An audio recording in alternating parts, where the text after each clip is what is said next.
i més filosofia, perquè tenim aquí en Genís Cinca, avui parlant-nos, com deia, d'un filòsof, Francesc Pujols, que va dir una cosa que ens agrada molt, però jo no sé si això s'arribarà a complir algun dia. No, ja s'ha complert i s'està complint. Tu, a veure, què et passa tu? A mi ho tinc tot pagat. Tu tens tot pagat? Sí, sempre. Doncs explica'ns com t'ho fas. Això és el que deia ell, no? Parlar del Pujols significa tenir-ho tot pagat. Jo això ho he comprovat i, a més, ell mateix ho va comprovar amb el Salvador Dalí. Ell va descobrir Salvador Dalí com a personatge histriònic? Li va ensenyar a fer-se l'histriònic. Li va ensenyar a ser el Dalí personatge que tots hem conegut? Exactament, perquè ningú creia en els seus dibuixos i el pare del Dalí li va dir: vés a veure amb aquest arrauxat del Pujols, que t'acabarà a treure els ocellets del cap. I el Pujols li va dir: aquest nano val molt, però és molt tímid i has de fer això. Tu el que has de fer, quan vegis unes càmeres fotogràfiques, has d'obrir molt els ulls i has de convertir-te en un personatge de la divinitat. I el Dalí va al·lucinar, va dir: com pot ser això? Què és això? Va fer la imitació del que mateix Pujols feia quan es trobava amb algú. Es va fer el boig. Això que dius crec que pot ser molt cert, entre altres coses perquè en Joan Bahí, que va ser fuster del mateix Dalí, quan parles de Salvador Dalí sempre t'explica que Salvador Dalí era un home en la distància curta molt normal, que tot aquest teatre el feia quan apareixien les càmeres, quan muntava aquestes festes amb gallines, que era perquè tenia això una repercussió i ell ja feia el xou. Bé, és que el simbolisme de les gallines també, tot el que Dalí posa en escena és el que li ensenya en Francesc Pujols, perquè de fet el treu del pou. És el que creu en ell i és el que per primera vegada li diu: t'has de construir un personatge.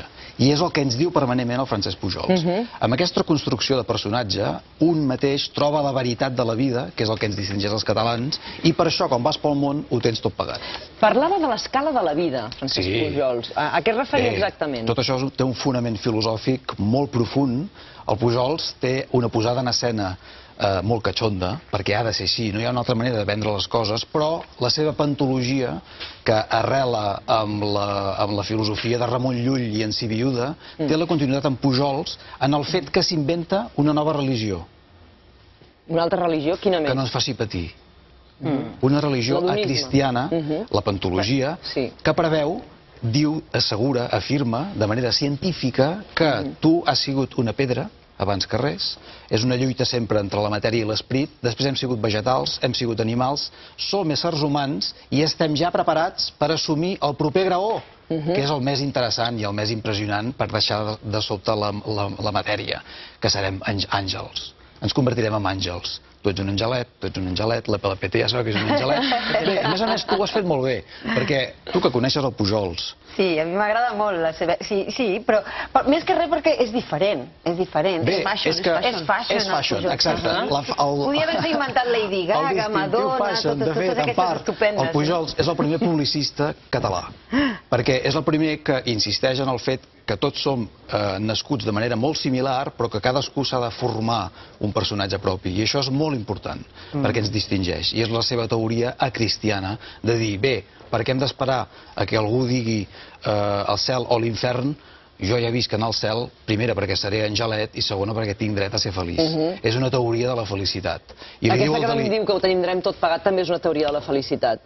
Sí, però jo l'he comprovat. Tu l'has comprovat. Sí, de veritat. Jo et deia que ell també tenia avantatge perquè era d'una molt bona família. Bé, ell en tenia d'aquests. Quan mor el seu pare, ell té una vida molt ben posicionada i això li permet escriure i desenvolupar les seves teories. Però també ser un personatge molt temut i molt estimat a la vegada, perquè deia grans veritats. Una vegada, passejant amb el seu pare, li va dir: mira aquesta animalada que estan fent aquí, que es diu la Sagrada Família. I el Pujols va tenir una il·luminació d'aquelles... Ho fas molt bé, eh? T'estic seguint, com el Dalí, t'estic seguint. Exacte, és la hipnosi. És la hipnosi.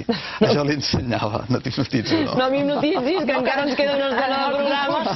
Tenim ja les dues concursants preparades. Mira, l'Empar. Quan em diuen això ja faig de gallina. És això. I diu, el Dalí, el Gaudí, farà grans coses. Llàstima que tingui tanta por a la religió.